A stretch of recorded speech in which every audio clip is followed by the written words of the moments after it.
Ang tanong ni Dario. Diretso. Walang filter. Nagulat si Layla. Wow, diretso ka.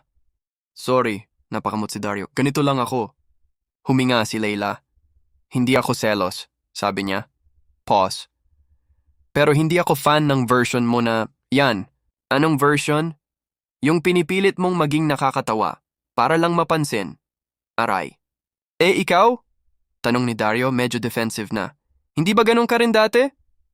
Tumama, pero hindi umatras si Layla. Yeah, and that's exactly why I'm telling you. Don't. Tahimik, mabigat. Sa loob ng auditorium, Dario! Balik na! Tawag ni Liza. Napatingin si Dario sa dalawang direksyon. Kay Liza, kay Layla. Huminga siya ng malalim. Babalik ako, sabi niya. Practice ulit. Okay guys, from the top, sabi ni Liza. Music starts. Eksena ni Dario. Dapat madudulas siya. Scripted, planned. Pero bago siya gumalaw, naalala niya yung sinabi ni Layla. Hindi ka nakakahiya. Totoo ka. Huwag mong pilitin. Huminga siya. At this time, hindi siya nadulas. Instead, iniba niya. Nag-improvise siya. Natural. Walang pilit. Hindi slapstick. Mas siya.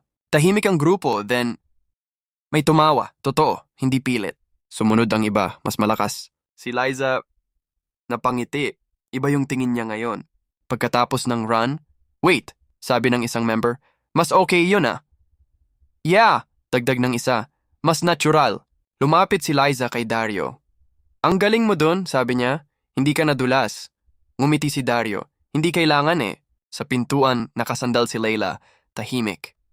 Pero this time, nakangiti na ulit. At si Dario? Sa unang pagkakataon, hindi siya nahulog. Pero mas napansin siya. To be continued?